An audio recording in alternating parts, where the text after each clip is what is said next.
Hola, ¿qué tal? Buenas tardes con todos. Mi nombre es Paula Herrera y bueno, vamos a dar inicio al segundo día de este foro, este primer foro de desarrollo económico en Huancavelica, con una clase de economía pública.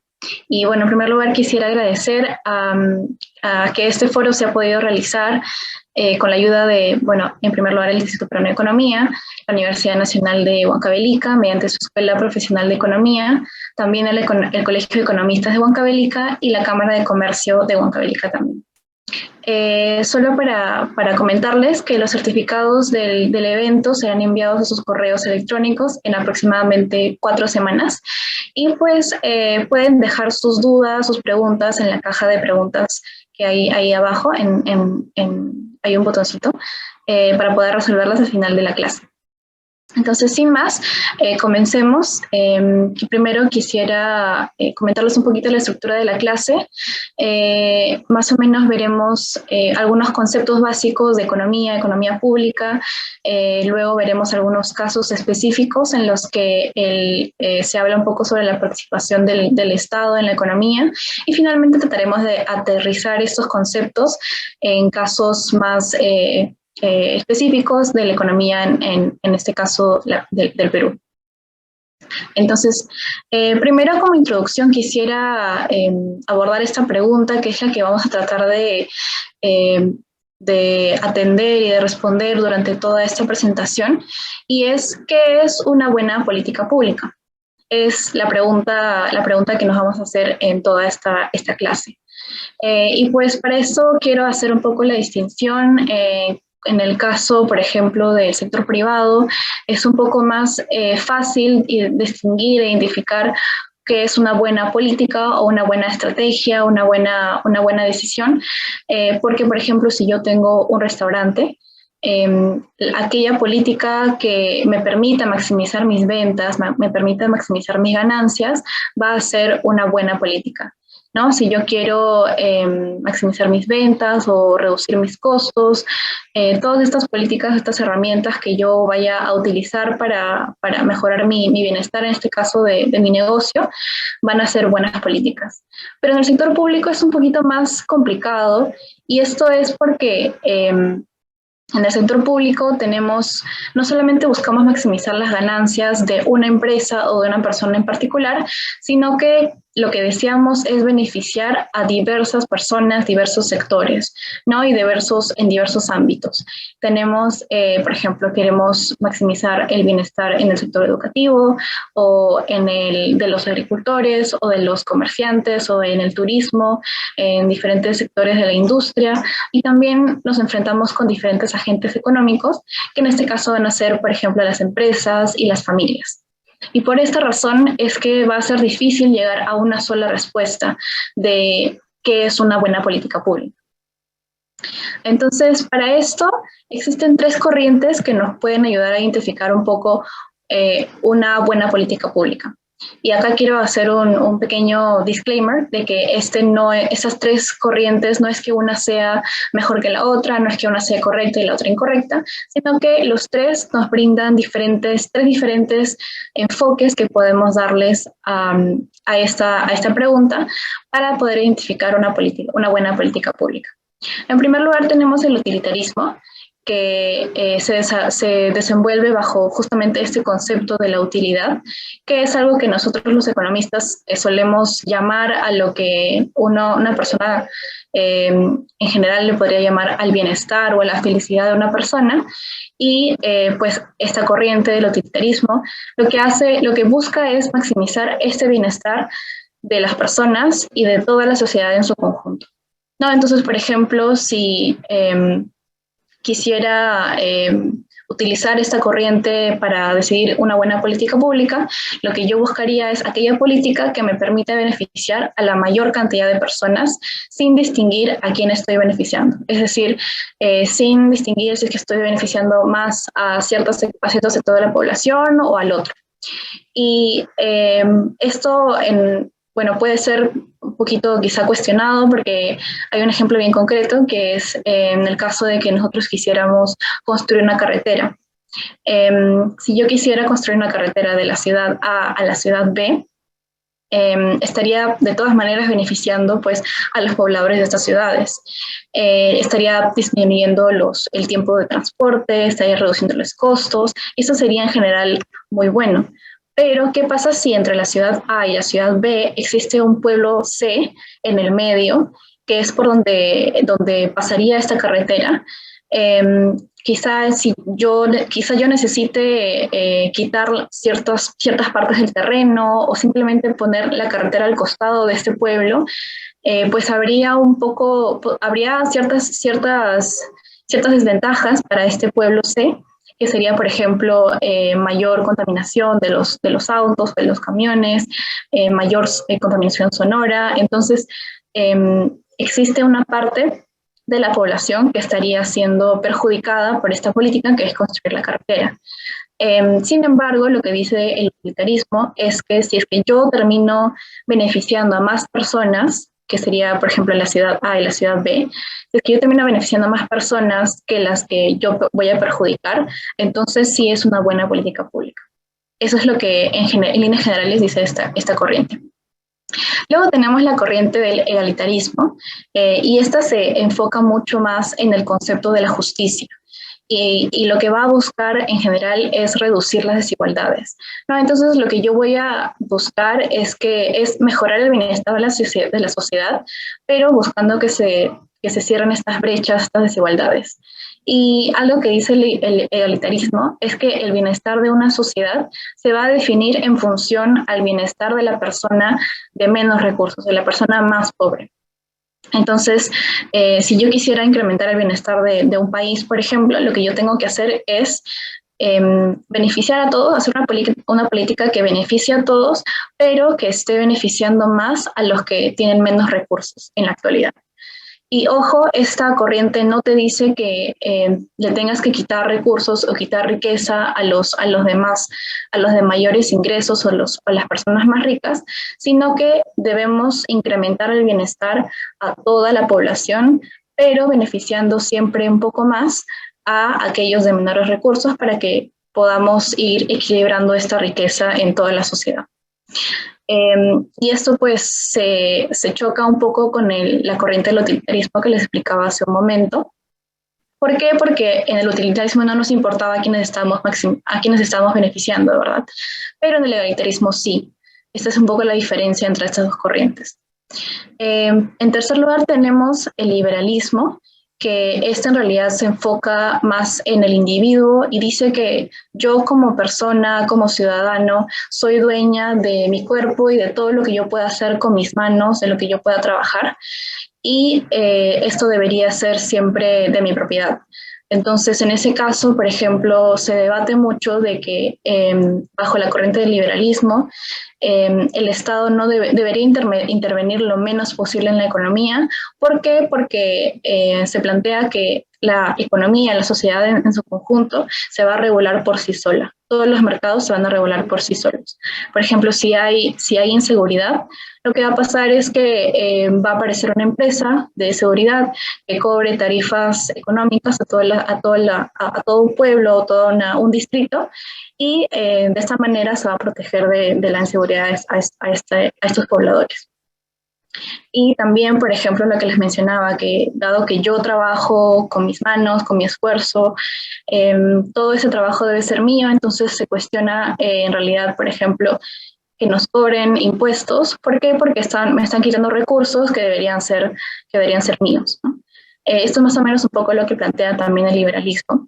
Y de nuevo, estas tres corrientes no es que haya una correcta o una incorrecta, todas tienen cosas que podríamos cuestionar dependiendo del caso que estemos evaluando, y lo óptimo es que en cada una de ellas podamos proponer una buena política pública bajo cada uno de estos enfoques. Entonces, con esa introducción, sí podemos pasar a la agenda de la clase que les mencionaba también al inicio. En primer lugar, repasaremos algunos conceptos de economía de bienestar, y luego veremos casos específicos en los que el rol del Estado sí va a ser necesario en la economía. Y finalmente aterrizaremos un poco más estos conceptos con algunos desafíos de política que existen actualmente en el país. Entonces, respecto a los conceptos de economía de bienestar, tenemos estos tres conceptos claves para poder entender esta sección. Y primero es el simple bienestar, que lo que te indica es el nivel de satisfacción que una persona va a adquirir a medida que consuma bienes o servicios, ¿no? Yo me como una hamburguesa y voy a recibir cierto nivel de satisfacción. Y aquí también vamos, algo que se suele asumir y que vamos a asumir en este momento también, por fines más que nada, por fines académicos, es que no existe un nivel de sociedad, sino que yo siempre voy a preferir consumir más a consumir menos. Más es mejor. Es decir, si yo como una hamburguesa me va a traer felicidad, si yo como dos me va también dar felicidad, si como 3, 5, 10, siempre me va a dar más felicidad comer más hamburguesas que menos hamburguesas. Y bueno, aquí el concepto de bienestar de la sociedad en su conjunto lo que va a hacer es la suma del bienestar de cada una de las personas que conformen dicha sociedad. El segundo concepto es el de eficiencia. Y te habla un poquito de cómo se reparte la torta, ¿no? En economía usamos este ejemplo de la torta, de siempre utilizar todos los recursos que tenemos, que son limitados. Tenemos una torta que tiene pedazos limitados y tenemos que tratar de repartirlos o de distribuirlos de la manera más eficiente, logrando lo mejor, logrando el mayor bienestar posible con la menor cantidad de recursos. Y esto pues, se aplica también en el Estado, porque el Estado tiene recursos limitados y tiene que decidir políticas públicas después de una correcta evaluación para saber si es que es la política más eficiente o no. Y por último tenemos el concepto de distribución, que te habla un poco más de cómo es que se corta la torta, ¿no? Si es que hago pedazos más grandes para cierta persona o pedazos más chiquitos, te habla más o menos de cómo es que se distribuyen los recursos dentro de una sociedad, ya sea de una manera más equitativa o más desigual, si hay muchas desigualdades o si todos tienen en promedio un promedio cercano al promedio de bienestar, ¿no? Y para graficar un poquito, para entender el concepto de bienestar, tenemos este gráfico. Aquí estamos hablando de una persona, en este caso Juan, por ejemplo, que Juan va a consumir hamburguesas y panes con pollo. Tenemos en este gráfico una curva roja y esta curva la vamos a llamar curva de indiferencia. ¿Por qué? Porque si yo me ubico, por ejemplo, en el punto A, donde Juan está consumiendo 5 hamburguesas y 2 panes con pollo, vamos a decir que el punto A le va a dar a Juan el mismo nivel de satisfacción o de utilidad que si estuviera en el punto B, donde come solo una hamburguesa y 6 panes con pollo. En este caso, Juan tiene un esquema de preferencias en el que te dice que estaría igual de feliz si está en el punto A o si está en el punto B. Y pues esto se parece mucho a lo que nosotros nos enfrentamos día a día. Por ejemplo, cuando voy a comprar y no sé si comer una hamburguesa y una gaseosa o un pan con pollo y un agua. Entonces, ese tipo de decisiones son las que nos enfrentamos todos los días. Pero acá tenemos que entender que no solamente existe una curva de indiferencia, sino que existen infinitas. Y lo que va a pasar es que mientras yo esté más alejada del origen del gráfico, es decir, de la esquina de la izquierda abajo, mientras yo esté más arriba, más alejada del origen, yo voy a tener más bienestar, más utilidad. Entonces Juan estará mucho más feliz si es que está, por ejemplo, en el punto C, que si está en el punto A o en el punto B. Entonces, por ejemplo, podemos verlo así. Todo el área sombreada de verde le daría mucho mayor bienestar o mayor felicidad a Juan que estar en la curva, en el punto A o en el punto B, y también entender que el punto D, por ejemplo, y toda esa área sombreada de amarillo le va a dar a Juan menos felicidad que estar en esta curva roja, ¿no? Ahora, para entender el concepto de eficiencia, vamos a agregar a otra persona, en este caso Ana, y Ana también se encuentra en esta disyuntiva de si comer panes con pollo o hamburguesas. pero en este caso tenemos el eje, el gráfico invertido, ¿no? Teniendo en cuenta que las líneas horizontales miden las hamburguesas y las líneas verticales los panes con pollo. Entonces, por ejemplo, imagínense que Ana y Juan son hermanos y sus papás han hecho la cena y les dicen, Juan, Ana, vengan a comer, y encuentran en la mesa 10 hamburguesas y 10 panes con pollo. Ahora, ¿qué pasa si, por ejemplo, Ana es más rápida y llega a la mesa más rápido? Y se agarra 5 hamburguesas y 8 panes con pollo. Entonces solamente le quedaría a Juan 5 hamburguesas y 2 panes con pollo. Ahora, en este caso estamos hablando de un escenario que no es eficiente.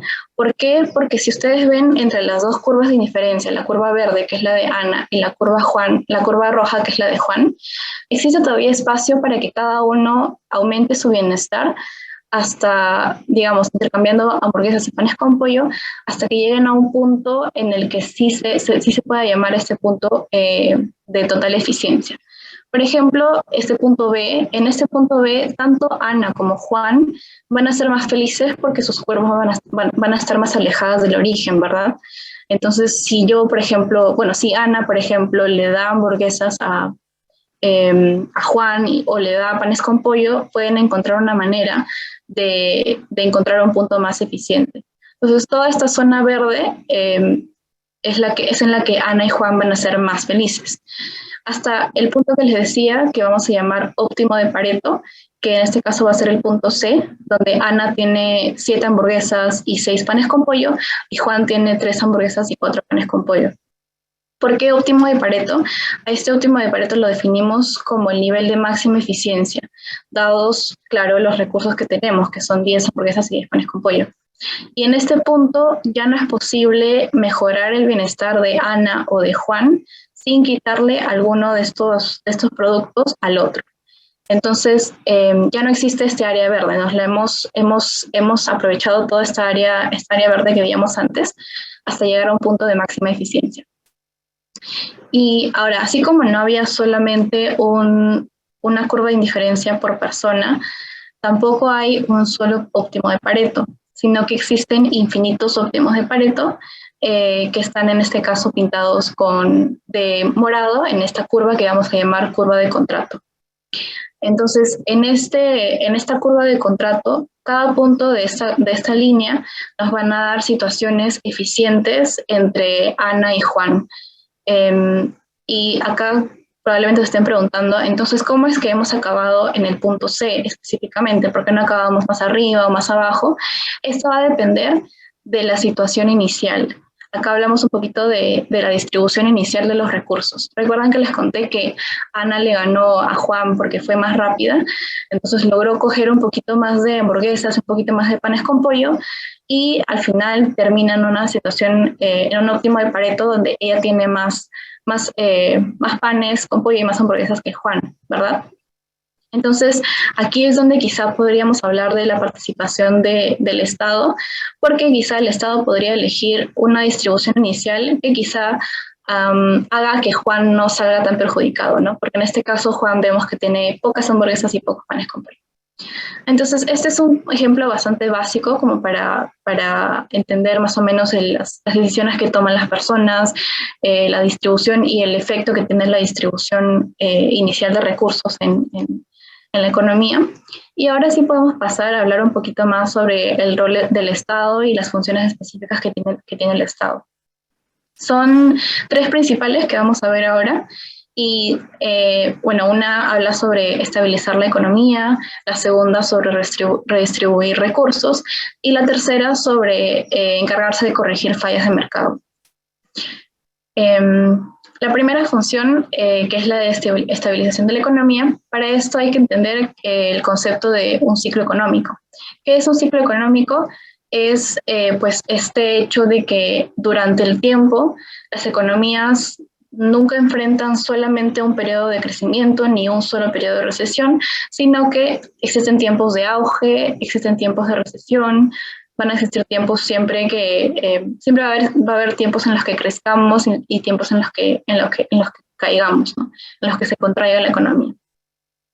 ¿Y cuál es el problema de los ciclos económicos? El problema es cuando estos ciclos son muy pronunciados. ¿Qué pasa si yo estoy, bueno, primero por lo obvio, ¿no? ¿Qué pasa si yo estoy siempre en recesión o tengo épocas de recesión muy fuertes? Pues esto crea incertidumbre, porque las personas, por ejemplo, los inversionistas van a pensar, sí, ahorita están en crecimiento, pero de repente luego viene una época de recesión muy fuerte, y lo mismo si solamente pasamos por épocas de crecimiento muy pronunciadas. No siempre, o sea, van a ver, por ejemplo, ya este país está creciendo 10% del PBI todos los años, pero es un poco incierto porque quizá en el próximo año o en 2 años, o en realidad no se sabe cuándo, venga una recesión que sea muy fuerte y no me conviene entonces invertir en este país o iniciar un negocio o simplemente probablemente vivir o convivir en este país, ¿no? Entonces, esa incertidumbre que traen los ciclos muy pronunciados de una economía van a ser eh, los que expliquen la razón de ser de esta función de estabilización de la economía que tiene el Estado, que es básicamente suavizar estos ciclos económicos. Y cómo, entonces, pues en épocas de crecimiento, lo que el Estado debe hacer es ahorrar. Estamos en crecimiento, estamos teniendo mayores ingresos, menos gastos, porque no necesitamos, no nos surgen, no hay urgencias para gastar. Entonces, lo que tenemos que hacer es ahorrar para poder luego gastar este dinero ahorrado durante épocas de recesión. Así, por ejemplo, si ven en este gráfico, el crecimiento va a ser menos pronunciado, pero las recesiones van a ser también menos pronunciadas. ¿Y cómo se ha comportado entonces el Perú o el Estado peruano en las últimas décadas? Pues esto lo podemos ver con el caso de la pandemia, ¿no? Nosotros fuimos capaces de ejecutar uno de los paquetes fiscales más grandes para contener, para enfrentar a la pandemia. ¿Por qué? Porque durante los gobiernos pasados y las décadas pasadas hemos podido ahorrar mientras que hemos crecido. Hemos crecido y hemos ahorrado mientras que hemos crecido, hemos podido ahorrar recursos desde el Estado para poder luego gastarlos en épocas de urgencia, que ha sido justamente durante el 2020 y 2021 durante la pandemia, ¿no? En el gráfico de la derecha tenemos este gráfico que compara la magnitud de los paquetes fiscales, es decir, de cuánto gastó el Estado para enfrentar a la pandemia. Y en el eje horizontal también tenemos el porcentaje de deuda pública que tenía el gobierno antes de la pandemia, en el 2019. Y lo que observamos es que el Perú justamente tuvo uno de los paquetes fiscales más grandes, más pronunciados, debido a que tuvo una de las deudas públicas más bajas entre estos países que son países emergentes, similares al Perú. Y en el gráfico de la izquierda lo que podemos ver es el impulso fiscal, que lo que te dice en general es la posición que tuvo el gobierno, ya sea de políticas expansivas o contractivas. Y durante los años anteriores a la pandemia hemos tenido una posición, algunas expansivas, pero no tan expansivas y contractivas. Y en estas épocas hemos podido entonces ahorrar para poder durante el 2020, como observarán, gastar muchísimos más recursos para poder dinamizar la economía en el tiempo de pandemia. Entonces, esto refleja un poquito de la importancia de esa función del Estado. La segunda función que tenemos es la función de redistribución de recursos. Yo les comentaba en el ejemplo de Ana y Juan que en el mercado no siempre se llega a una distribución equitativa de recursos, porque vimos que Ana llegó mucho más rápido a coger los panes con pollo y las hamburguesas. Entonces el Estado lo que puede hacer es redistribuir estos recursos para reducir estas desigualdades. Y por ejemplo, esto lo hace a través de programas sociales, ya sea transferencias monetarias, como en el caso de los programas Juntos y Pensión 65, o entregas de alimentos, por ejemplo, en Jaliwarma, o también, por ejemplo, apoyando a la educación mediante becas como Beca 18. Y durante la pandemia también observamos los bonos que se dieron desde el 2020 creo que hasta el año pasado, con el bono Yanapay. Entonces, tenemos esta herramienta para que el Estado pueda ayudar a reducir las desigualdades, ¿no? Pero aquí surge un pequeño debate un gran debate entre si es que vale la pena sacrificar la eficiencia de los recursos por obtener mayor equidad en la riqueza de la sociedad, ¿no? Van a existir de todas maneras siempre sacrificios. En este caso hemos nombrado cuatro desventajas de, por ejemplo, implementar políticas que reduzcan las desigualdades. En primer lugar están los gastos administrativos, que siempre van a haber, siempre tenemos que pagar personal, por ejemplo, que distribuya estos recursos, estas transferencias o se encargue de supervisar que se cumplan todos los requisitos que tiene que cumplir una familia o una persona para acceder a este programa social. También la logística o tecnología, siempre van a existir gastos, gastos administrativos para implementar estas políticas. En segundo lugar, lamentablemente también existen muchos casos de gestión inadecuada de recursos, que, por ejemplo, le llega una transferencia a un gobierno y ese gobierno, en lugar de quizá invertir en un hospital o en un colegio, lo invierte construyendo monumentos, o digamos que tenemos un pueblito muy pequeño donde viven 500 familias y construye un estadio para 5.000 personas, que no tiene ningún aporte, digamos. Entonces siempre van a existir también estos casos de gestión inadecuada de recursos por parte ya sea del gobierno central o de los gobiernos locales, ¿no? En tercer lugar, también creo que bastantes conocemos este problema. Caso de la corrupción, siempre, por ejemplo, le llegan de nuevo transferencias a un gobierno local y el gobernador o el alcalde, en lugar de gastar, aunque sea en algún monumento que no aporte mucho, simplemente se lo queda o de alguna manera lo desaparece, y eso termina siendo no gastado en ninguna política que pueda ayudar a reducir desigualdades. Lamentablemente conocemos este caso bastante bien en el Perú. Y por último, las filtraciones, por ejemplo, en el caso de los bonos que se distribuyeron durante la pandemia. Se vieron muchos casos de personas que recibieron estos bonos, pero en realidad no los necesitaban, era dinero que ellos no necesitaban y que simplemente por un mal manejo de los padrones que manejaba el Estado o el Ministerio de Desarrollo, entonces existen estos casos en los que va a haber personas beneficiadas por estas políticas que no necesariamente necesitaban esta ayuda.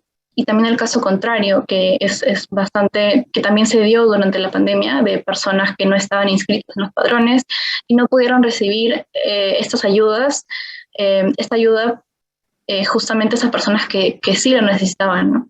Entonces siempre van a haber ciertos sacrificios, en este caso hemos nombrado 4, pero a cambio tenemos beneficios que van a ayudar a sopesar estos sacrificios.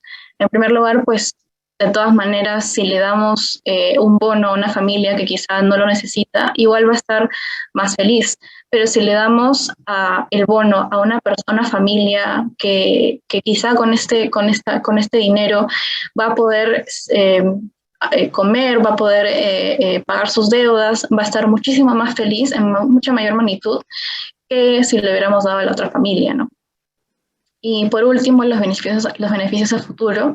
En este caso, por ejemplo, aplicar programas como Beca 18 que apoyen a la educación de los niños y de los jóvenes. En realidad, pues se traduce en mejores resultados, por ejemplo, esa persona va a poder ser más productiva, va a poder trabajar, conseguir un empleo formal, ganar más dinero y finalmente aportar a la economía de su familia y también en conjunto del país, ¿no? Entonces siempre van a haber muchísimos beneficios de apoyar al cierre de las brechas sociales, Pero para esto, como dice el recuadro, se debe gastar bien y ejecutar adecuadamente las obras y otras políticas públicas, ¿no? En tercer lugar, tenemos la tercera función, que es la de correcciones de fallas de mercado. Y, por ejemplo, en el ejemplo que les daba de Juan y Ana, pudimos llegar sencillamente a un óptimo de Pareto. Pero en realidad en el mercado existen fallas que evitan que se alcancen estas situaciones óptimas de manera natural. Y en estos casos el Estado sí debería intervenir para poder eliminar estas fallas. Tenemos, por ejemplo, monopolios, bienes públicos, externalidades, mercados incompletos, y ahora vamos a pasar a revisar cada uno. En primer lugar tenemos los monopolios. ¿Qué son los monopolios? Son aquellos casos en los que una sola empresa o un solo proveedor ofrece un producto o servicio a muchos clientes. Y en el caso del oligopolio es similar, pero en lugar de haber solamente una empresa, hay 2 o 3 o hasta 4 quizá, pero el hecho es que son pocas. Y acá el peligro es que, pues, si es que hay una sola empresa que provee un solo bien, por ejemplo, si hay una sola empresa que vende hamburguesas, el peligro es que esta empresa decida cobrar precios muy altos que perjudiquen finalmente a la población, ¿no? Pero en general, en realidad, esto no hace que los monopolios sean malos, sino que el poder monopólico, el abuso del poder de esta empresa monopólica sea malo y es lo que debe ser regulado. Y también en algunos casos también nos encontramos con monopolios naturales. ¿Y qué son monopolios naturales?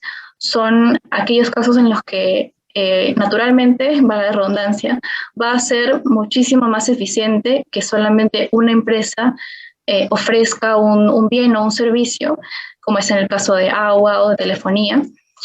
¿Por qué? Porque los costos son demasiado grandes para que muchas empresas lo hagan. Por ejemplo, digamos que yo tengo, si yo quiero el servicio de agua, llamo a una empresa, digamos a la empresa a que le ponga agua a mi casa. Entonces lo que va a hacer es venir a mi cuadra, a mi vecindario y romper la pista, hacer un montón de desastre y ponerme agua solo a mí. ¿Qué pasa si mi vecino quiere agua, pero de otra empresa, de la empresa B? Entonces también va a venir la empresa B, va a romper toda la pista y va a ponerle agua solamente a mi vecino. Entonces esto no es sostenible. Esto no va a ser sostenible ni para la sociedad ni para las empresas. Entonces lo que va a ocurrir es que solamente va a haber, lo más eficiente va a ser que solamente una empresa ofrezca ese servicio. Y es lo que pasa con las empresas de agua, por ejemplo. Y esto da paso, pues, a la función que debe cumplir el Estado, que es, pues, de regular estos mercados. En el caso que les decía, por ejemplo, de una empresa cualquiera que vende hamburguesas, Indecopi es el encargado de velar porque esta empresa no ofrezca precios demasiado altos y que no incurra en ninguna otra práctica anticompetitiva en su mercado. Y, por ejemplo, en el caso de agua está la SUNAS, que es el ejemplo que les iba a dar. En el caso de telefonía está OCIPEL y así, ¿no? Cada uno tiene su regulador, el regulador asignado para que se eviten estos perjuicios que surgen de los monopolios en este caso, por ejemplo. Como les decía, en el caso de agua está la SUNAS. Y acá tenemos los datos los últimos datos que hay al 2020 de cobertura de agua y también la continuidad que hay en el día, o cuántas horas al día de agua tiene disponible los hogares en cada región. Y vemos que Huancavelica está más o menos bien, ¿no? Porque tiene una cobertura de agua similar al promedio, alrededor del 90%, es decir, 9 de cada 10 hogares tiene acceso a agua. Y en cuanto a continuidad, está incluso mejor que el promedio, tiene casi más o menos 20 horas al día disponible de agua, lo cual está bien, pero vemos que existe un montón de desigualdad. Vemos que en Loreto no llegan ni a las 7 horas al día de agua disponible, tienen casi 60% nada más de cobertura, también Puno, Tumbes. Entonces en estos casos es en los que el Estado tiene que intervenir para que, bueno, mediante las SUNAS, para que las empresas de agua mejoren sus servicios, ofrezcan tarifas económicas a las familias, mejoren sus procesos para que sean más eficientes. También de parte del Estado también debe impulsar políticas de, construcción de proyectos de infraestructura de agua y saneamiento.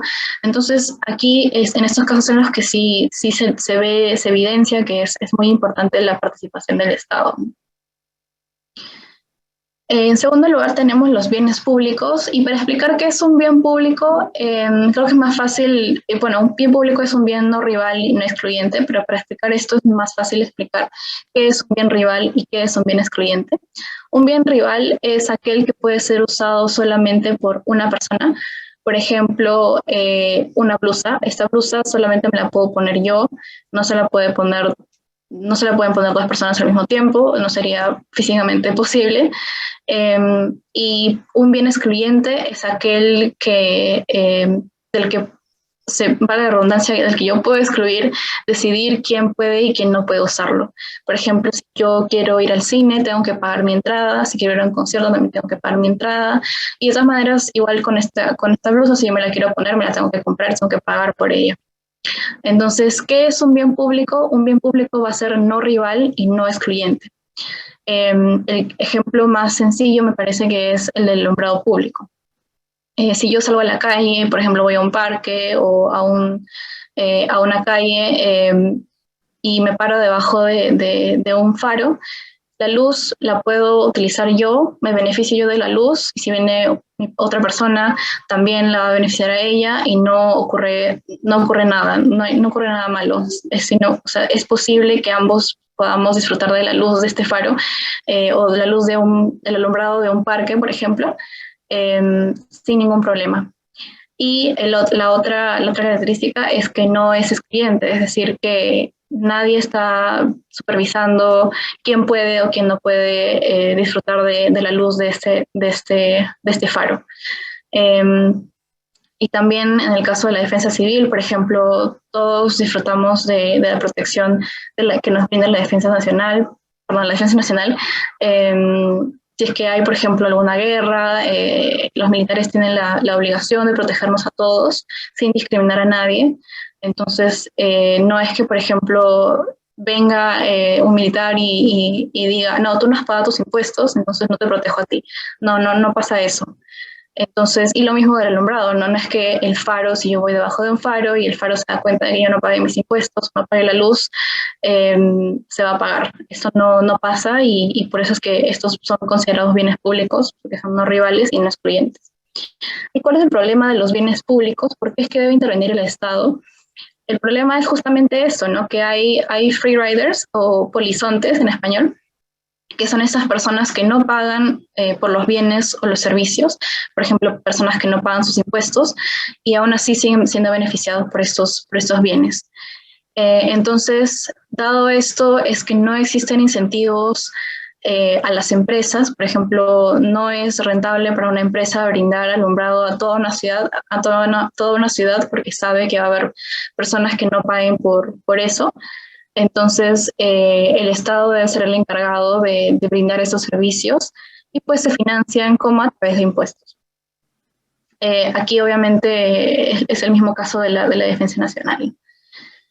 El otro caso en el que participaría el Estado es en el caso de las externalidades, y para esto existen externalidades positivas y negativas. El ejemplo más fácil de entender es el de las externalidades negativas. Por ejemplo, la contaminación que genera fumar un cigarrillo. Si alguien sale a la calle y fuma un cigarrillo y justo yo estoy caminando por ahí, la contaminación del humo que sale del cigarro me afecta a mí, afecta a mi salud, podría desencadenar en una enfermedad en el futuro. Entonces, me van a generar incluso costos, en la clínica, en el hospital, y así a todas las personas que se encuentren con esta esta contaminación. Entonces, en este caso existe una externalidad negativa y lo que pasa es que la persona fumadora no va a pagar por estos daños que le está ocasionando. Y este es justamente el problema de la externalidad. Bueno, el caso de una externalidad positiva, por ejemplo, podría ser la educación. Si una persona, está comprobado que si una persona tiene un buen desempeño escolar, en su salón, lo que va a pasar es que va a beneficiar a sus compañeros o a las personas que se junten con él. ¿Por qué? Porque pues de repente sus amigos se van a juntar a estudiar con él o él les va a enseñar, les va a explicar cosas que ellos no entiendan. Entonces, este buen desempeño educativo que tiene este alumno se va a contagiar, por así decirlo, a los demás compañeros. Eso es en el caso de una externalidad positiva. Entonces, como les decía, ¿cuál es el problema de esto? Es que, por ejemplo, este niño no está siendo beneficiado, no está siendo retribuido por esta externalidad positiva que está facilitando, ¿no? Entonces, y en el caso del cigarrillo, esta persona fumadora no está pagando por los costos de los perjuicios que brinda la contaminación que está haciendo. Entonces, existen algunas soluciones que puede utilizar el Estado.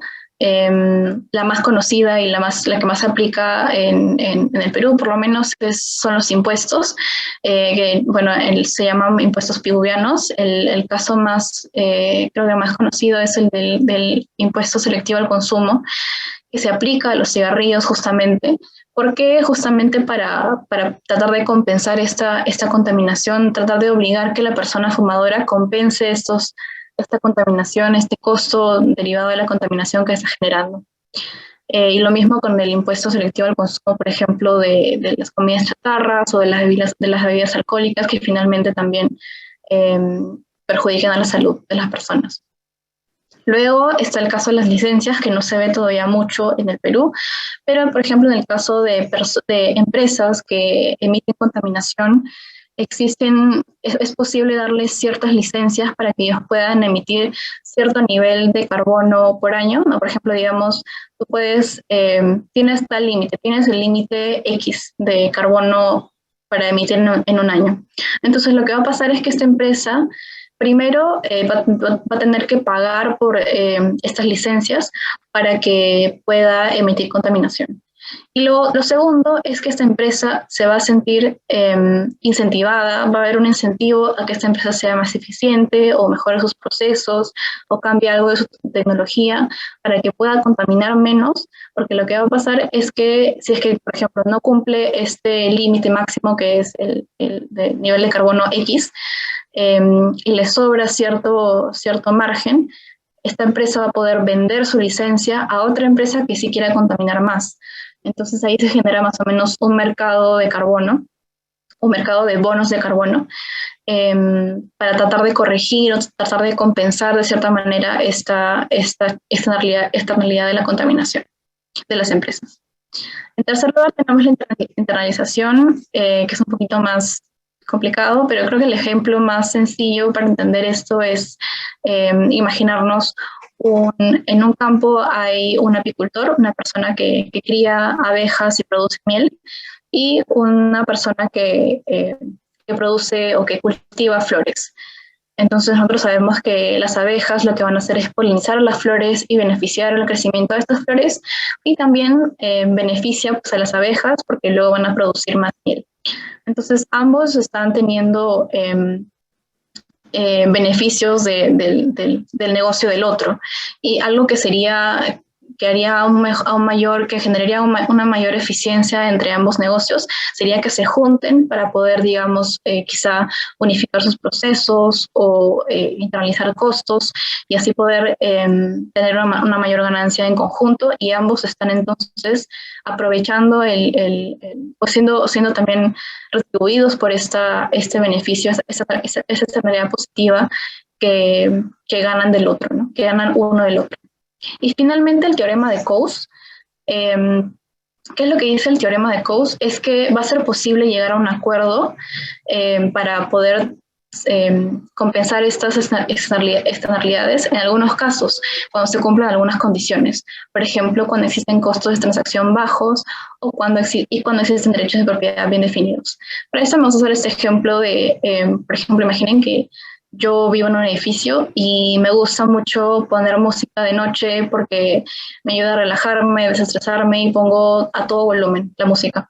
Entonces, por ejemplo, el vecino de arriba se va a quejar, no le va a gustar claramente que ponga música de noche porque quiere dormir, al día siguiente de repente tiene que trabajar. Entonces ahí yo estoy generando una externalidad negativa para mi vecino, el vecino que vive arriba. Y lo que va a pasar, lo que dice el teorema de Coase que va a pasar, es que aquel que valore más su bienestar o el bienestar, por ejemplo, que yo obtengo de la música o el bienestar que obtiene mi vecino de dormir, el que valore más eso va a ser el que tenga que pagar al otro para que se solucione esta realidad.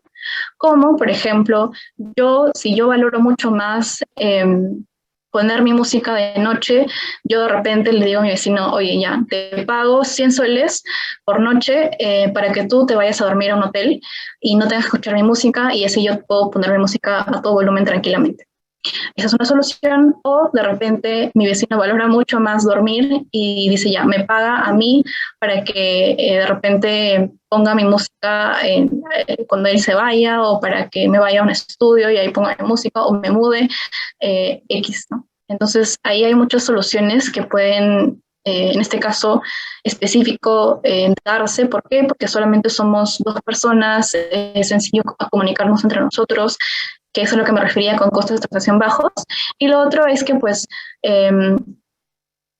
yo tengo mi música, tengo mi casa, sabemos que esto es mío, y sabemos que la casa de mi vecino es suya, entonces ahí todos estos derechos de propiedad están bien definidos, lo cual sería un poquito más difícil, por ejemplo, en el caso de una minera y una comunidad, ¿no? Ahí una minera está tratando de digamos, extraer minerales de una zona geográfica del país, que ahí todavía no se ha definido muy bien si es que o al menos según la legislación, si es que le pertenece solamente al país, o a la comunidad, o a la empresa. Entonces ahí existen muchísimos más problemas para poder llegar a un acuerdo. Y finalmente tenemos el caso de las asimetrías de información. Hay algunos casos en los que uno de los agentes, ya sea el comprador o el vendedor, va a poseer más información sobre el bien o el servicio que se está transando frente a la otra persona. Por ejemplo, en el caso del mercado de autos usados, va a haber casos en los que, bueno, generalmente en el caso en los mercados de autos usados, el vendedor es el que tiene más información acerca del auto. Sabe si el auto está en buenas condiciones, si el auto se ha chocado muchas veces o tiene fallas en el motor, etcétera. Entonces, lo que pasa es que lo que podría pasar es que, por ejemplo, si vienen los clientes y ven un carro de buena calidad que cuesta $10,000 y ven un carro de mala calidad que cuesta $1,000, lo que va a pasar es que el cliente en realidad no sabe cuál es el auto o cuál es el estado de la calidad de cada auto. Entonces, esta incertidumbre lo que va a hacer es que ellos ofrezcan pagar un precio promedio, digamos, no 10,000 ni 1,000, sino de repente 5,000, porque no van a estar dispuestos a arriesgarse a pagar 10,000 si es que ese carro en realidad era de mala calidad, ¿no?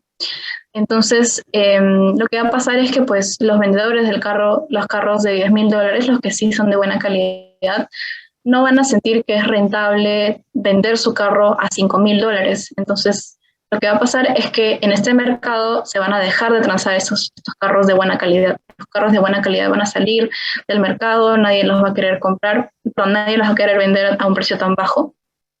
Y solamente van a quedar los carros de mala calidad, y solamente esos van a ser los que se vendan en este mercado de autos usados.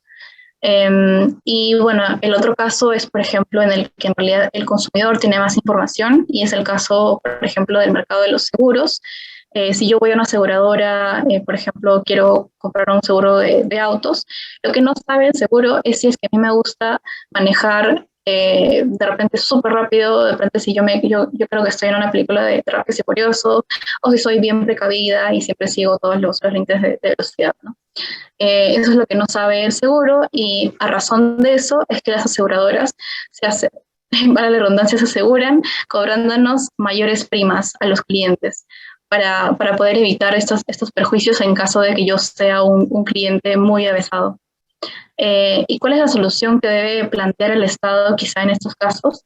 Es que debe asegurarse de que en los mercados existe la mayor información posible, ¿no? Debe cerrar esta simetría de información. ¿Y cómo puede hacer eso? Pues en el caso del mercado de autos usados, asegurándose de que funcionen las garantías de los autos. O en el caso, por ejemplo, se me ocurre de los alimentos, puede exigir que en los alimentos estén todas las etiquetas con los ingredientes o por ejemplo, los octógonos que tienen toda la información disponible para que el consumidor no salga perjudicado, ¿verdad? Y ese sería el último ejemplo. Ahora, en los 10 minutos que me quedan, vamos a tratar de aterrizar un poquito estos conceptos a un ejemplo que creo que es básico y uno de los más importantes en el caso de la economía peruana, y es el desafío de la informalidad. Todos los días escuchamos de informalidad en las empresas, de informalidad en los trabajadores, y pues es imposible no hablar de eso porque si se dan cuenta en el gráfico de la izquierda tenemos la evolución desde el 2007 de la informalidad y vemos que siempre hemos mantenido un nivel de informalidad laboral alto. En el 2007 teníamos 8 de cada 10 trabajadores eran informales o trabajaban en el sector informal, y a razón de la pandemia también hubo este pequeño salto desde el 2019 al 2020 y ahora 3 de cada 4 trabajadores son informales, es decir, no hemos avanzado casi nada. ¿Y por qué es que la información, por qué es que la informalidad es mala en sí? Pues porque, en primer lugar, la informalidad implica que hay bajos niveles de productividad. Los empleos informales son aquellos y las empresas también informales son aquellas que tienen los menores niveles de productividad, y eso es un problema que en realidad debemos corregir. En realidad, cuando hablamos de informalidad, ya sean las empresas o los trabajadores, de lo que hablamos es de baja productividad, y es algo que debemos trabajar para poder corregir y mejorar en los próximos años. El segundo problema que trae la informalidad, pues, es que los trabajadores informales no tienen acceso a sistemas de protección social. Por ejemplo, no tienen CTS, no reciben seguros de salud, ni pensiones, ni vacaciones, ni de repente ni siquiera certificados de que han podido trabajar en ese lugar. Entonces, esto es un problema porque el trabajador no está recibiendo los beneficios que debería o que podría recibir si es que estuviera trabajando en el sector formal. Y pues se ven muchísimo más desprotegidos, por ejemplo, sobre todo durante la pandemia, solamente han podido acceder a seguros, al seguro público, y en este caso, pues, hubiera sido muchísimo mejor que un mayor número de personas tuviera este colchón dentro de lo que es protección social en el sector formal. Y por último, pues también para el Estado, la informalidad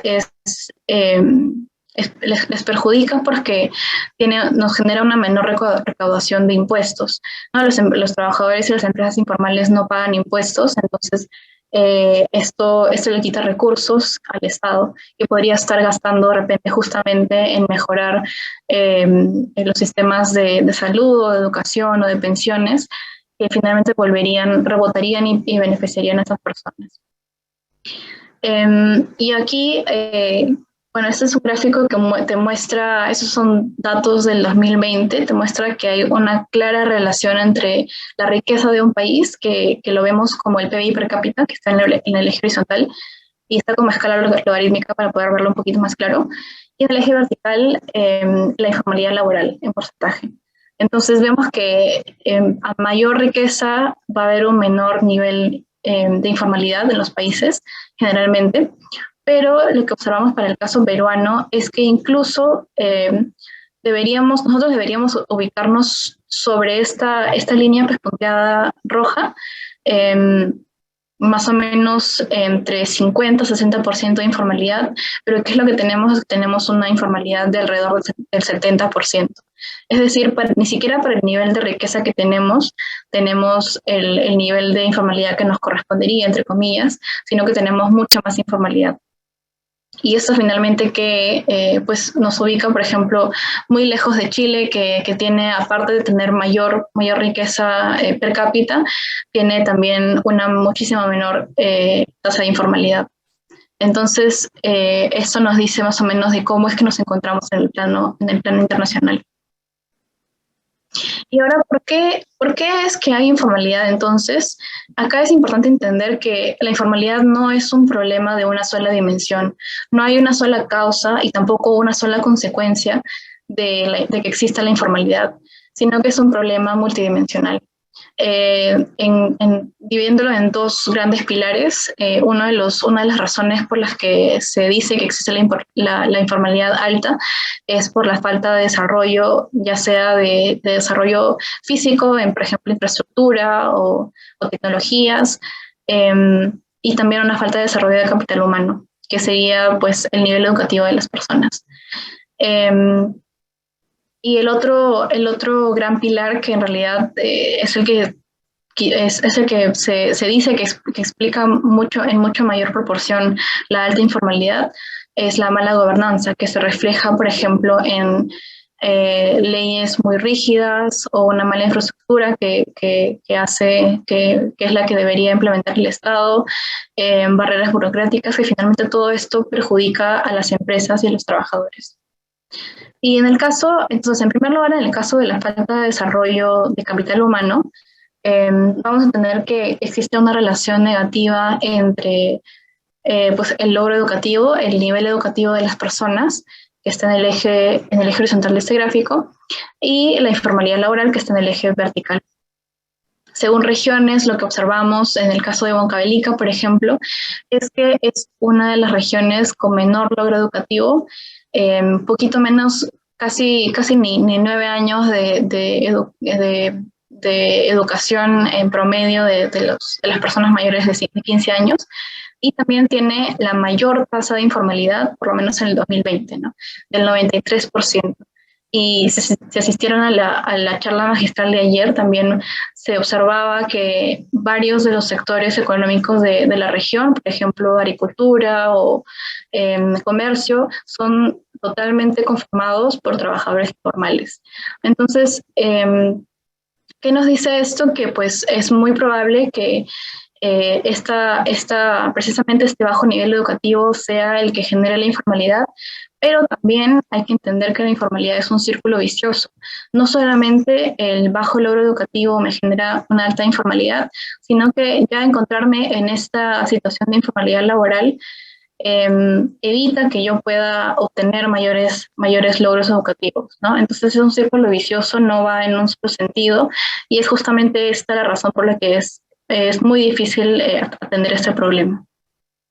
El otro pilar se relacionaba a la participación del Estado, a una mala gobernanza, y mencionaba también las trabas burocráticas que existen en este caso, para abrir un negocio. Tenemos la comparación, por ejemplo, entre Perú y Chile, y en Chile solamente te llevan, al menos en el 2019, solamente te toma 4 días en promedio abrir un negocio. En cambio, en Perú te toma 26 días, casi un mes. ¿Y por qué? Porque te toma 8 días en obtener el registro público y 14 días en sacar la licencia municipal. Y eso sin contar los costos que implica cada uno de estos procesos. Entonces, este tipo de trabas, este tipo de barreras es lo que desincentiva de cierta manera a las empresas a siquiera por poder formalizarse, ¿no? Entonces, lo que hacen es simplemente abren su puesto y ya no se registran en ninguna parte, solamente empiezan a operar y ya. Y finalmente, algo que no había mencionado, pero también es súper importante, es, bueno, no finalmente, hay un punto más, pero también algo que no había mencionado es el problema cultural que también existe. Aquí vemos las razones principales por las que las empresas informales deciden no registrarse en la SUNAT, y más de la mitad reporta que no lo hace porque no lo considera necesario. Es decir, hay un desinterés, simplemente no es porque no solo porque lo consideran caro o difícil, sino porque simplemente no lo consideran necesario. Y esto que nos dice que no es atractivo para las empresas o no es ni siquiera interesante para las empresas formalizarse, y eso nos dice que necesitamos implementar mayores incentivos a la formalidad. Y por último, también de esta parte de rigidezas laborales, les quería comentar este caso de este fallo que se emitió del Tribunal Constitucional en el 2001. ¿Qué pasaba antes del 2001 si yo tenía una empresa con un contrato, perdón, si yo tenía un trabajador con un contrato permanente y inesperadamente lo quería despedir? Solamente lo despedía y le daba una compensación económica y nada más, no pasaba nada más. Lo voto, le pago y ya. Entonces, ¿qué es lo que trató probablemente con las mejores intenciones? Lo que se hizo, lo que se determinó a partir del 2001, es que las empresas ahora, si despedían a una persona que tenía un contrato permanente, no solamente tenía que darle una compensación, sino que luego tenía que volver a incorporar a ese trabajador. A pesar de que ya no lo necesitara o ya no lo quisiera, la empresa estaba obligada a reincorporar a ese trabajador. ¿Y qué pasó con esto? Pues vemos que hay un salto y un gran salto justamente en esos años en el que las empresas dejaron de emitir contratos permanentes, que es la línea azul, y se utilizó en muchísima mayor magnitud los contratos temporales. Y esto pues finalmente perjudica a los trabajadores. Probablemente ese no era el objetivo de la política, pero es lo que ocurrió. Porque a los trabajadores ahora se les emite, se les brinda contratos temporales por 3 meses, 6 meses, máximo un año quizá, y pues esto le da demasiada inestabilidad laboral al trabajador. Y esto pues es una de las consecuencias negativas que generan las rigidezas en el mercado laboral en este caso. Entonces, finalmente, como conclusión, retomando un poco los conceptos que veíamos al comienzo, podríamos decir que eliminar o reducir la informalidad es una buena política pública, pues considerando que si es que yo elimino, por ejemplo, si es que yo reduzco la informalidad, voy a generar en realidad mayor bienestar en todo sentido a la población. ¿Por qué? Porque si yo empleo a personas en el sector formal, le voy a dar mayores beneficios laborales, entonces estoy aumentando su felicidad, la felicidad de ese trabajador, porque tiene una mayor protección social. Y también estoy permitiendo que esta persona se desarrolle en un entorno, digamos, de largo plazo en el sector formal, se va a poder capacitar y va a poder incrementar también su productividad. Y así incrementar la productividad de ese trabajador, de la empresa y de la economía en su conjunto. Entonces, ¿qué es lo que estamos observando? Que estamos mejorando la situación, mejorando el bienestar de la sociedad, reduciendo esta informalidad. Entonces, bajo ese enfoque, sí estaríamos incurriendo en una buena política pública. Y también, desde el otro lado de la reducción de las desigualdades, lo que tenemos es que se reduciría la inequidad.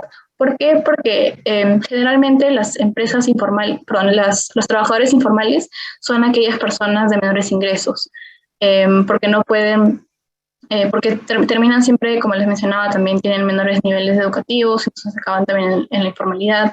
Entonces, eliminar o reducir esta informalidad también acabaría con que esos trabajadores puedan mejorar su situación económica y se puedan reducir poco a poco también estas brechas, estas desigualdades en la riqueza. Y finalmente también reducimos las trabas burocráticas que limitan la actividad de las empresas. Entonces las empresas van a poder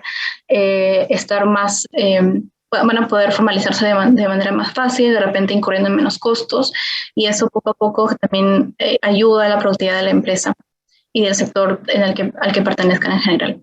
Entonces ese sería más o menos el enfoque que hay que darle al momento de evaluar si una política es buena o no, si mejora el bienestar, si reduce la iniquidad, y es la conclusión con la que me gustaría que dejar la presentación hoy día. Y bueno, eso ha sido todo por la presentación.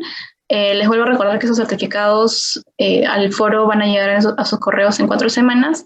Muchísimas gracias por su atención, por su participación también. Y bueno, buenas noches.